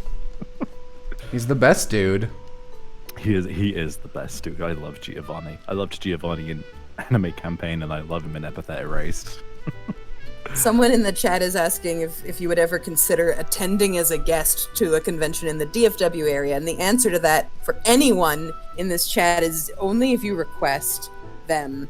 So you should tell the con that you want the staff and cast of Epithet. Yeah, it's very rare that people will reach out apropos of nothing, unless you like just booked like the big new role in a shonen anime, then like no one's gonna be trying to grab you apropos of nothing. And also, like, actors will not see that fans want them to go to a con and then approach the con first. That's kind of... It's weird. It's like... Yeah, it's weird to do. To be like, invite me and also give me money for it and pay for my hotel room. Like, that's people, weird. I am very popular. Believe I me. am important. And then How would imagine you you like? show up and no one goes to your panel. Then you look like the asshole. So it's better if fans tell the con and then the con decides, based on fan demand, who to invite. I bet you haven't heard of me, but I'm very popular. I would go so far as to say I am like super not popular. I have pretty much, I've never filled a room at a convention or come close, and I've only been invited back one time, and it was to Youmacon, who I do not like for reasons I will not get into. Party! Party! Woo! No, but yeah, if people wanted to see like the staff or the cast of this show, like just tell cons that are local to you. Be like, this is who I want to see, because literally cons will base who they invite on fan demand. That's how they do most of their business, is fan demand. Yeah, and I would love, especially like, I would kill for just like here's a bunch of cast members. I would probably legitimately like sit down and write up a thing that we could table read if we had multiple cast members there. Oh, fun. Everyone cooking, everyone doing a great British Bake-Off cook show. Did I not tell you my plans for season 2 vis-a-vis the I Great know. British Bake Off? That is what it's based off. That's what Okay. I remembered you talking about baking cookies. Yeah. Not the cookie making. There's another thing. Oh, It's just straight up me going like, I want to do a Great British Bake Off thing, and I have a fun way to do it. oh, excellent. I'm keen. No, you're not. You're savvy. I am constantly plagued by that fucking joke because of my goddamn vocabulary. Fuck's sake. Our friendship group is cursed with that word being unable to be used in its real context. You're not real keen. Keen's just an illusion, didn't you know? Great at crime. Who Please tell me that's dares? Keen. If we No. I it's will. me. Will. Look, look who's here. Hi, it's Will! Hi, Will! Hello, how goes it? It goes good. How's it go with you? Not too shabby, thank you. Oh. I'm making cinnamon croissants with Civ. God, that That's sounds nice. fucking amazing. Yeah, no, we're very fancy this evening. You That better sounds mail delightful, me a and I'm delighted croissant. to see you. Yeah. Oh, Consider if you Venmo have- me a croissant. if you have Civ on hand, you should have her meet Marissa so they can talk about Digimon. Here, I know she's working right now, but I bet we could get her in the call. Marissa is in the chat, and she's a big Digimon fan too. Oh God. That's how I know it's real. Oh, there's a limit of 5 people in this chat, so if you want, I can. I'll die. Sorry, Civ. So Whatever. if you want, I can bounce out to make room for Digimon. I can Sit. upgrade it. I think we're gotta almost get more done. people. So Just get everyone. We'll have Everybody. to make a time later where we can just talk about Yeah. Digimon. okay, there. How about now? Gotta get the gang. Oh, now there can be 6. Increased to Ooh, 6. there can be 6 now, so you can pop on. Increase. It's very important. Increase. Expand. Expand. Hello. Sib. Hey, Sib. Now that you're here, what is your favorite season of Digimon, please? I can't hear you if you're talking, Civ. Oh. Can other people hear Civ? Is it just me? I might need to Yeah. read mine. Oh gee. Been a while since I've seen Probably that. 3. Probably. 3 is strong. That is a very strong pick. Though I'm pretty down for 4, despite everybody hating it.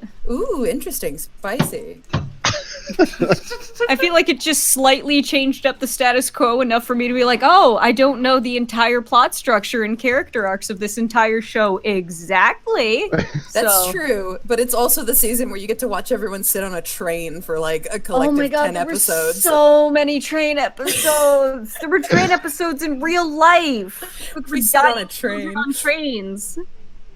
And then we get an episode where we meet some other kids and we tell them to get the fuck out of the digital world, idiots. Yeah, okay, alright. I need to know if you know more than me about a certain conundrum in season 4. Sure. What the fuck was up with that? Hold on, let me move my mic. What was up with that one episode where Takumi went back into the human world, turned into a furry, and we never saw that furry again? That's his rookie form, Flamemon. So he was digivolved when he got thrown back into the real world and he got stuck in his rookie form. And why did we never see that thing again? Because he's not supposed to be able to fucking do that. He's supposed to go straight from human to champion. Okay, alright. That made no sense to me at all back in the day, but that checks out. I don't think it made sense to anybody. They just needed his parents to not recognize him so that they could scream in his face when he Put shows on a up. mustache like a regular kid! No, he wanted to be recognized. It's supposed to be tragic. Ah. Yeah. This is going better than I'd even hoped, to be honest. Oh, we're best friends I can now. understand what I'm saying. Bonding over Yu-Gi-Oh. Now that's the Yeah, shit. Yu-Gi-Oh! Did I actually just say Yu-Gi-Oh? Yes! Yes. You know, their favorite show where they digivolve. Duel Masters. Exactly. Wait, no. You know, Monster Rancher, the show we've been talking about for 5 minutes. What the fuck did I actually say Yu-Gi-Oh? You did. Yes! Oh Oh my Sammy. god, You know what? That was like, I'll give you that one. It's a Freudian slip of thinking of youngster cartoon animes, and Yu-Gi-Oh's usually the first one that comes to mind, so I'll give that to you. That, I love feel like I Suizo, just my remember. favorite Digimon. Dark Magician Mon Digivolve 2, Dark Magician Mon Girl. Hold on, I gotta close the door so I'm not getting echo from Will. I'm sorry, hon. Okay. Oh man. My favorite season of Digimon is season 5 because the main character just punches Digimon in the face. Oh my god, he straight up he threw hands with the Digimon! Yes, that's why he's the best. I didn't hear who you said. I wouldn't be able to tell you The which image one. I put in guest chat, but it says nearly threw hands with a Digimon. I think one of my favorite moments in all I've only, while working, I like to watch shows that are like just bad enough to ignore if I need to work, but like just noise enough to like keep me going. And Digimon was great at that because it's got a fun ass dub. And I only watched the first 2 seasons, the second of which I hated, but in the middle of the second season, because TK and Kari, whatever her fucking name is, they're not allowed to be Zora. characters. They're not allowed to be characters. And then in the middle of season 2, TK gets mad at Ken and just like beats the shit out of him. And then he's just like, "What are you gonna do, little piss boy? You're gonna fight back?" And he's like, "Oh my god, I'm David." What the hell? Oh, I'm sorry, Ken. I can't help. I'm gonna die now. Oh. No! It's okay, Ken. You have the crest of kindness. See you later. I shouldn't make fun of Wormmon. He's one of the best parts of that season. That's correct. true. I can't get over the fact he's the same VA as Zemnis from Kingdom Hearts. That's the best thing ever. I learned that was literally just fucking around the entire time I played through Kingdom Hearts 2, just like, oh no, we're not gonna be able to open the door to darkness. What a bummer. The Wormmon crest of kindness thing is what we would always say, me and a friend of mine, when one of us did something objectively kind of shitty. Like, oh, it's okay that you didn't tip enough at that restaurant. You have the crest of kindness. It's fine. Don't ask questions. Can I go and commit war crimes and then say that as my excuse? That'll hold up in court. You just I've got the It crest of will. kindness. No, the judge will be another Digidestined, and he'll understand. I am. It only works if Wormon's your lawyer, though. Like, you can't say it yourself. Hello, Yeah. Your Honor. Stick up for you. Sorry I'm late. I have tiny legs. It took me 4 days to walk here. Is Wem Ripping on his tie. is Wem on the dog wearing pants? Where No, the we're- Wormon. That's weird. Ah, That's several.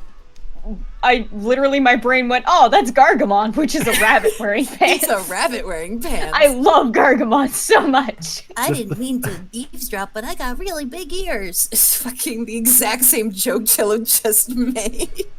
The thing about Digimon, which is really strange to me, is I distinctly remember fucking adoring that show as a kid and watching the fuck out of it.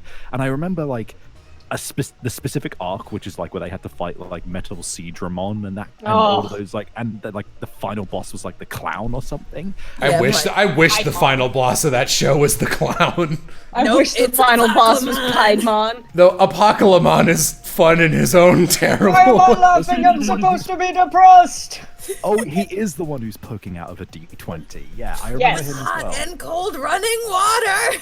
I had to pause my player and like get up and leave the room for a bit when that happened. I was like, holy shit, is this happening? My favorite The chat thing right now is people saying, "What the hell is happening?" And sorry, I've infected this stream with Digimon. this, believe it or not, this is maybe the 4th time this has happened. I do remember loving that show, and yet I only remember parts of it. It's so strange to me. It's My a fever dream. That's why I like it. My favorite part of Digimon is going, oh man, how many times can they cast Richard Epcar as every main antagonist in this show? As many times as they can cast Derek Stephen Prince as everyone else. That's true. Change into digital monsters. That's All I it. remember about my childhood. No, sorry. Let's start this over again. Back it up a bit. One of the main things that my childhood memories salvaged from Digimon was the whole arc of Jerry and Leomon, and my brain not remembering it correctly when I was a child, and forgetting entirely, I suppose, Leomon's death. Spoiler. Oh no! Which one? Literally, That show will kill Leomon- Leomon as many times as he shows up. a version of Leomon dies in every season of In Digimon. every season. He leaves rooms by dying. For some reason, they're like, fuck this guy in particular, and just kill him constantly. We hate furries, die! Perish. Only human angels that evolve from cats allowed in our good Christian anime. Leave them alone. Man, I hate those I will fucks. take this blatant correct slander. I hate Patamon so much. Patamon's a bitch. I hate- Shut up. Patamon didn't evolve and blah blah blah. I hate Patamon so much that Last anytime time you Civ, watched Digimon. anytime you do your Patamon impression, I fucking wince. I just hate Patamon so much. Hold on, I'm This laughing. Patamon sound. OTK! It's like all he says. Okay. That was pretty good. Yeah.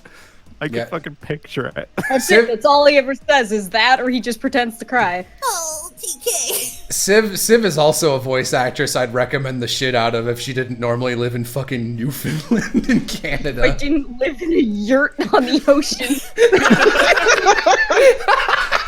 I literally don't give a shit. If you like Digimon, I'll audition you. I'm very mad. Oh shit! Oh, That's man. all you gotta do, folks. Oh no, you're Kurt, meeting all my standards. Al, please stop eating my mouse. That's his job. Project. Next project is just Digimon, but narrated by a British dude. If you come up to me at a convention and you go, I want to be a voice actor, and also I know who Commandramon is, I will hire you on the spot. Okay, I'm using my math brain to remember which one that is. He's a Agumon ripoff essentially who carries an AR-15. Which season was he in? Okay, after season. Oh, he's not in the anime. Okay, that's why he's from the games then, I guess. Yep. Yeah, no, I never played the games because I was too poor to have consoles. But I'm gonna be totally real that after season 5, my memory of like what characters and what Digimon were present in what season completely blends into a cosmic latte of no. Oh, that's fair. This is a real ass Digimon? I'm Yeah, looking he at is. it right now. Wait What? a second. No, if you want to Somebody see show Will the one that's best- a gun. Yeah, Gundramon. Pull up Gundramon. Everybody get ready for the Digimon that's just made out of guns. Oh my god. I'm surprised there's only one. Right? Oh, that is just guns. He's made of guns. He's made of guns. He's just guns. He is just guns. Oh, this is my Just, like, favorite Contra fully boss. rendered guns. Here he is for stream. There's Oh. like a joke that someone makes that's just like, oh, if you want to make a Digimon, take a Pokemon and strap a gun to it. And I'm like, you're not wrong, but also shut up. Yeah, no, Digimon designs are like 7 out of 10 times actually terrible. That's But what in I that- like about them. But in that good way. Yeah, but then you get designs like Cherubimon, and you're like, it's all worth it. Take a shot every time a Digimon is a gun or throws pink shit. Stop it! The pink poops are all Japanese kids have to laugh at.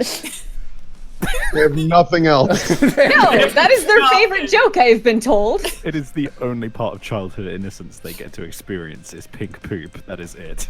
My epithet is gun. Okay, Alucard, you're getting evicted. Uh-oh. Come here. Uh-oh. So it's my problem now? Yes, he's your problem. Hold on. Civ going full Belmont on that cat. Get out of here, actually. This tiny flower. I love the Digimon English dub. It is one of my favorite dubs of all time. Why do you get the pizza and I get the crust? It is the standard by which I would like to direct a kid show dub one day. I'm like, I want to make it as good as, if not better than, the Digimon dub. And better is a hard bar to clear. I believe in you. Thanks. When you were talking about here's the show I want to pitch and here's how we'd be voicing characters in the long run, I'm like, oh my god, please let this be a thing so I have a shot at being a part of it. Getting to just be like, hey, can you do a dumb so-and-so impression that's bad enough to be its own voice? You get to be Fartsamon or something. Exactly.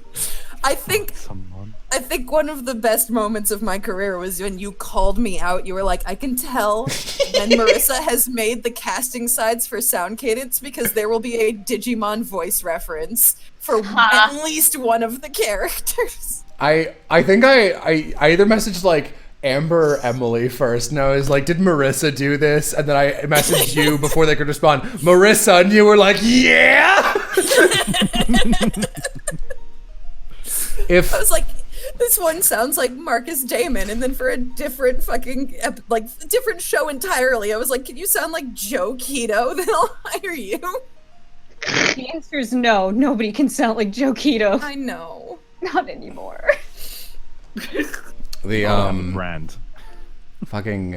So for chat's reference, the equivalent show, not that I hold auditions ever anymore, but if you want to impress me and be like, well, I guess I owe you something for knowing this show, is my Digimon equivalent is Bomberman Jetters. If you can talk to me about Bomberman Jetters, then shit, man. You said that to me, and you were like, can we dub this one day?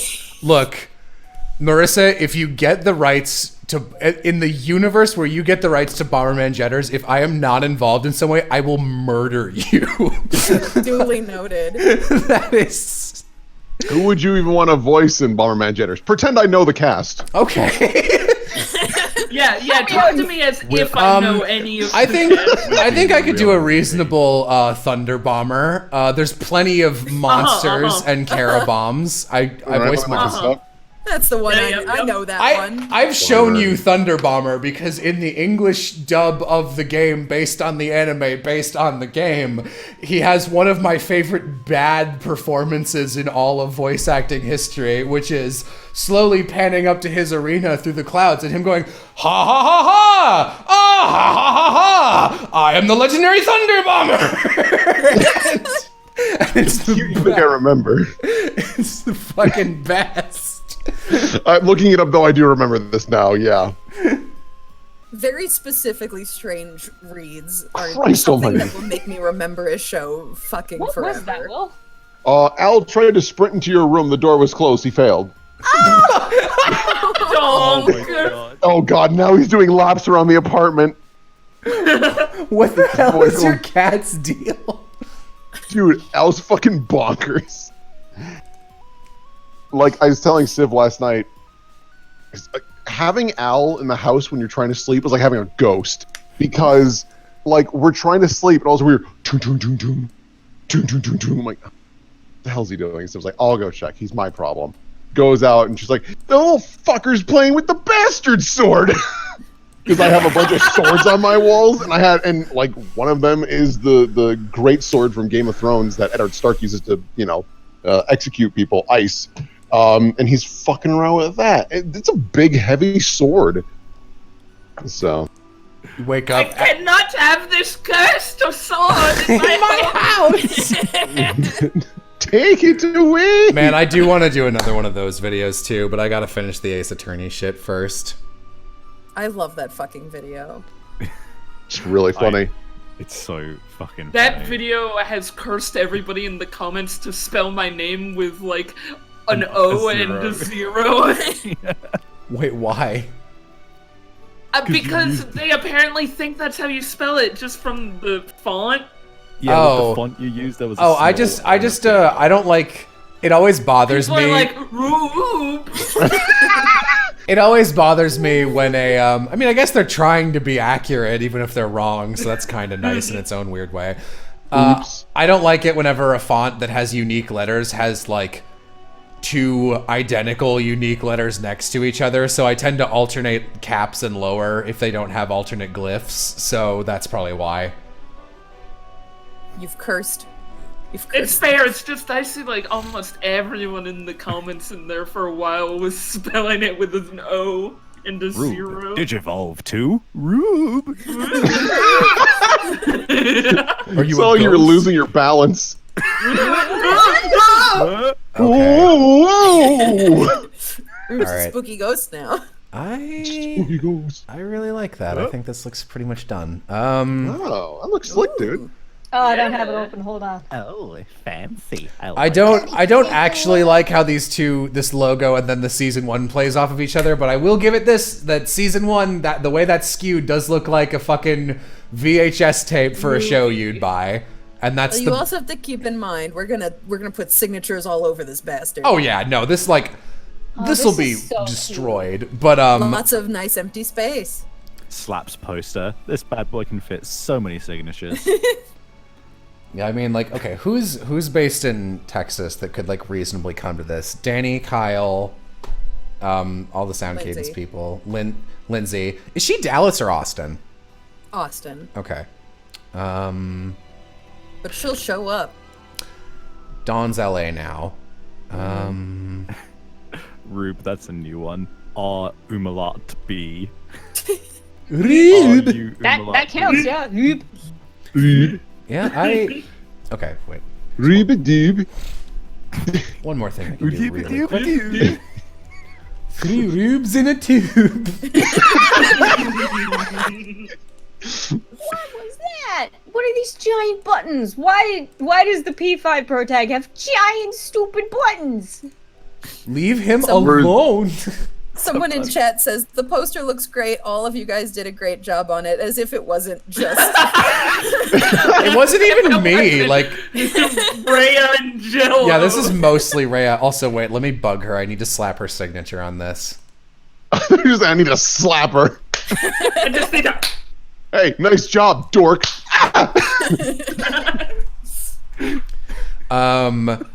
No, I Nice job, rat lover 69. like make absolutely like everyone should know that Epithet Erased literally could not have happened if not for Rhea fucking Bertram taking on probably 3 times the amount of work she should have. Applause in the chat. Yeah. Nice job, Rhea. Opposite of that. Never met her, but I hear only positive things. Yeah. I hope that like someday I get the chance to like she'll be like, hey, I'm trying out for a new job. Can I like people don't do like phone recommendations really anymore, but like if they did, so I could be like, yes, let me talk about why you should hire Rhea Bertram for anything you're working on. Working on a spaceship. Okay.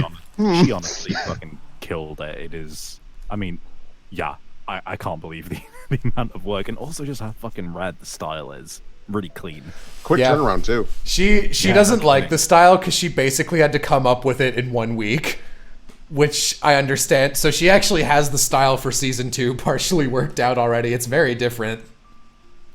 What? You should show me. Okay, face. give me a second. It's like a lot of hard, well, not hard blacks because it's not black, but it's more simplified and blah blah blue. Let me see if she's got it. Yes, Okay, I understand. be nice to me. The art term. I know the art term. I am doing another thing, so my brain will not let me think. It's cool. I Jello. feel you, We bro. won't criticize you. Stupid. Okay, We understand, but we'll also dunk on you for it. that's what I wanted Check to out this hear. bozo. Dunkaroo, buckaroo. That's like one. Thanks That's for like laughing. 2. It didn't deserve it, but I needed that. Well, That's the realest set in Listen, Dunkaroo Buckaroo. you can rely on me to laugh at your stuff because Hey, I man. find you funny, man.